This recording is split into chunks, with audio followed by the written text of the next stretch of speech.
welcome to our YouTube channel Online Chemistry Classes. Today we are going to discuss the chemistry syllabus for class 11th student. आज हम लोग class 11th का जो chemistry का जो syllabus है उसको हम लोग डिस्कस करने जा रहे हैं।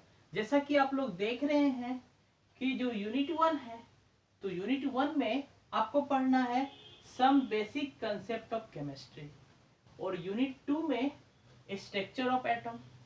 यूनिट 3 जो है आपको पढ़ना है classification of elements and periodicity in properties.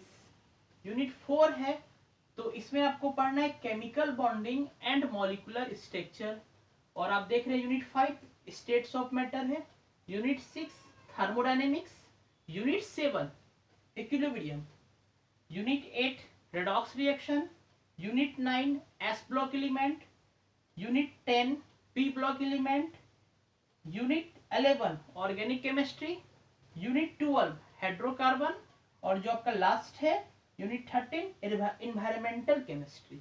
जैसा कि आप लोग देख रहे हैं कि आपके जो सिलेबस में 1 से लेकर 13 यूनिट तक है, और अब हम लोग एक एक यूनिट को डिस्कस करने जा रहे हैं। कौन सा यूनिट में हम लोगों को कौन सा टॉपिक पढ़ना है। जैसे कि आप लोग देख रहे हैं unit 1 some basic concept of chemistry. तो इस यूनिट में आपको केमिस्ट्री के बारे में पढ़ना है कि केमिस्ट्री का क्या इंपॉर्टेंस है, डे टू डे लाइफ में केमिस्ट्री का क्या इंपॉर्टेंस है, केमिस्ट्री का कौन कौन सा ब्रांच है, और बेसिकली हम लोगों को पढ़ना है इसमें लॉ के बारे में। जैसे law of conservation of mass क्या होता है, लॉ ऑफ कांस्टेंट प्रोपोर्शन क्या होता है, लॉ ऑफ मल्टीपल प्रोपोर्शन क्या होता है।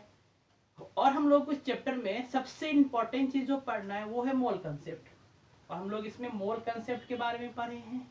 और हम लोगों को मोलरिटी, नॉर्मेलिटी, मोल फ्रैक्शन, इस सब के बारे में हम लोग को डिस्कस करना है। और आपका जो यूनिट 2 है, देखिए आप लोग देख सकते हैं स्ट्रक्चर ऑफ एटम। तो चैप्टर से हमको पता चल रहा है एटम का स्ट्रक्चर। इसमें आपको बेसिकली पढ़ना है इलेक्ट्रॉन का डिस्कवर कैसे हुआ, प्रोटॉन का डिस्कवर कैसे हुआ, न्यूट्रॉन का डिस्कवर कैसे हुआ, डाल्टन एटॉमिक थ्योरी क्या होता है, रदरफोर्ड मॉडल ऑफ एटम क्या है, नील्स बोर। और आप लोग को पढ़ना है हाइजेनबर्ग अनसर्टेनिटी प्रिंसिपल के बारे में।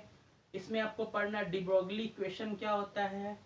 और आप लोगों को पढ़ना है क्वांटम नंबर, जैसे प्रिंसिपल क्वांटम नंबर क्या होता है, एजीमुथल क्वांटम नंबर क्या होता है, मैग्नेटिक क्वांटम नंबर क्या होता है, स्पिन क्वांटम नंबर क्या होता है। ये चैप्टर में और बहुत इंपॉर्टेंट सब चीज पढ़ना है, जैसे इलेक्ट्रॉन को हम लोग कैसे फिलअप करते हैं, उसके अकॉर्डिंग हुल्स रूल्स क्या होता है, पॉली एक्सक्लूसिव प्रिंसिपल क्या होता है, ऑफबॉ प्रिंसिपल क्या होता है। ये सब चीज के बारे में आपको ये यूनिट 2 में पढ़ना है। ऐसे ही बहुत ज्यादा इंपॉर्टेंट है। इसके बाद आपका जो यूनिट 3 है ये है classification of element and periodicity in property. Basically आपको पीरियोडिक टेबल के बारे में पढ़ना है कि मॉडर्न पीरियोडिक टेबल क्या होता है, उसमें कितना ग्रुप है, कितना पीरियड है, उसका ट्रेंड्स क्या है, आयोनाइजेशन एनर्जी क्या होता है, इलेक्ट्रॉन गेन एंथैल्पी क्या होता है, इलेक्ट्रॉन एफिनिटी क्या होता है अलोंग द पीरियड, और ग्रुप में उसका वेरिएशन क्या है। ये सब चीज के बारे में आपको पढ़ना होगा। आपका चौथा चैप्टर है वो है chemical bonding and molecular structure.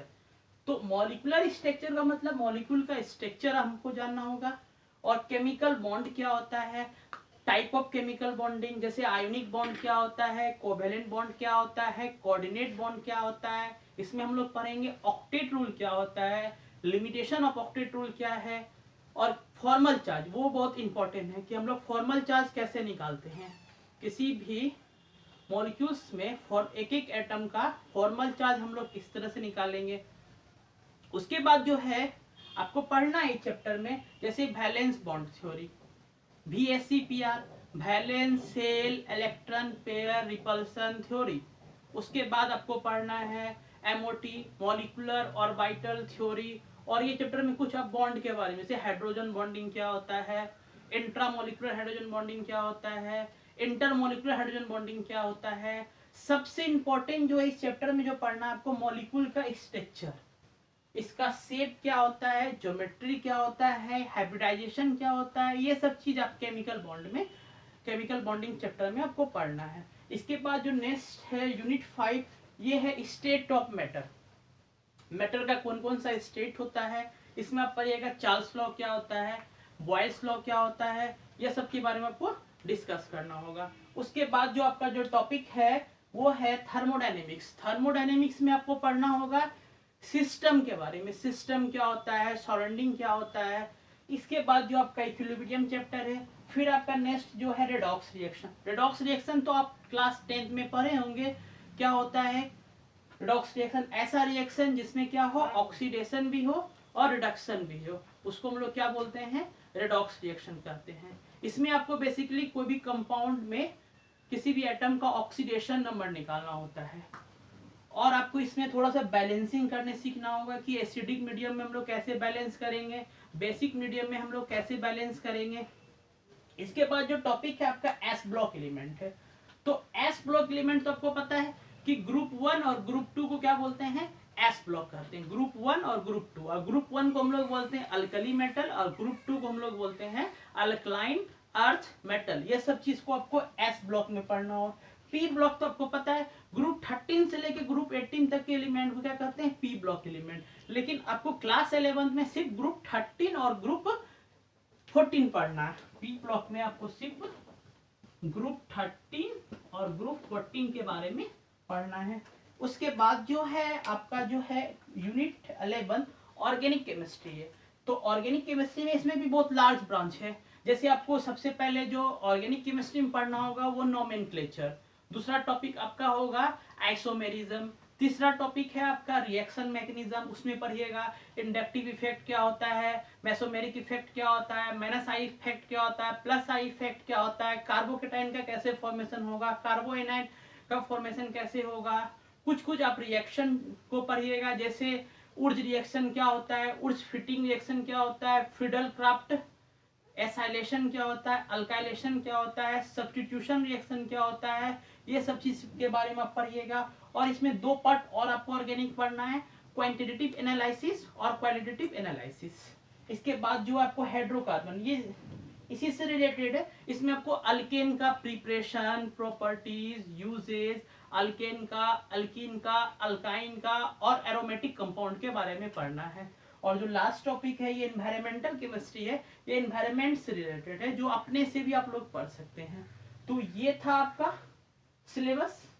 और आपको पता होगा कि केमिस्ट्री का जो एग्जाम होता है वो 100 मार्क्स का होता है, जिसमें आपका जो थ्योरी पोर्शन होगा वो आपका 70 का है, और प्रैक्टिकल जो है वो आपका 30 का, यानी 100 मार्क्स टोटल हो गया। और एक बात और आपको बता देते हैं कि क्लास 11th में जो एनसीईआरटी का 2 वॉल्यूम है आपके सिलेबस के अकॉर्डिंग। पहला वॉल्यूम में आपको यूनिट 1 से लेके यूनिट 7 तक आपको मिलेगा, और सेकेंड वॉल्यूम में जो है आपका यूनिट 7 से, सेकेंड जो वॉल्यूम है आपका जो है वो यूनिट 8 से लेके यूनिट 13 तक होगा। और एक चीज आप लोगों को और जानना होगा कि केमिस्ट्री तो हम लोग पढ़ रहे हैं, लेकिन उसको ज्यादातर स्टूडेंट उसको डिवाइड करता है, ऑर्गेनिक कौन कौन सा है, इनऑर्गेनिक कौन है और फिजिकल कौन है। तो जैसे हम बता देते हैं आपको कि ये जो है आपका बेसिकली फिजिकल केमिस्ट्री में आता है, और ये भी आपका फिजिकल केमिस्ट्री में है। और आपका जो ये जो चैप्टर है ये आपका इनऑर्गेनिक केमिस्ट्री है, और ये भी चैप्टर जो है इनऑर्गेनिक में आता है आपका। इसके बाद जो आपका यहां से आप जो देख रहे हैं ये 3 चैप्टर आपका फिजिकल है।